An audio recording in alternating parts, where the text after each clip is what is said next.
আজকাল কেউ আর সেই পুরনো দিনের ওপেন সার্জারি, বড় করে পেট কেটে সার্জারি, তার ব্যথা, তার দাগ, সেখান থেকে হার্নিয়া কেউ চান না।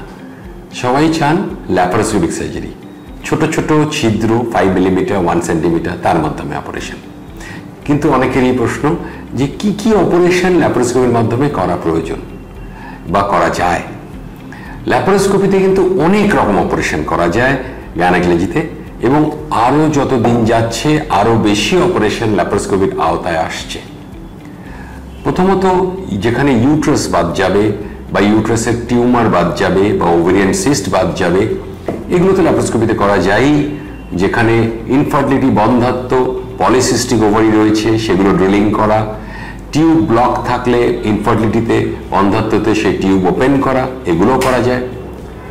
এছাড়া আজকাল যদি বড় টিউমার হয় তাহলেও কিন্তু পেট কেটে অপারেশন দরকার নেই, ল্যাপারোস্কোপির মাধ্যমে সম্ভব। আমাদের মেশিন রয়েছে যেটা দিয়ে আমরা ওই টিউমারটাকে ছোট ছোট পিস করে কেটে ফেলতে পারি, ছোট ছোট ছিদ্র দিয়েও কিন্তু সেটা আমরা বার করে আনতে পারি।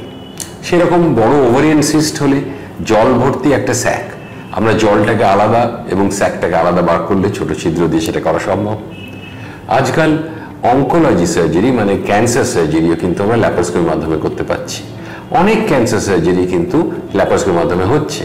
যেমন লিম্ফ নোড ক্লিয়ারেন্স করতে হয়, গ্ল্যান্ড ক্লিয়ারেন্স করতে হয়, তার জন্য ওপেন সার্জারি নয়, ল্যাপারোস্কোপিক সার্জারির মাধ্যমে সেটা হচ্ছে।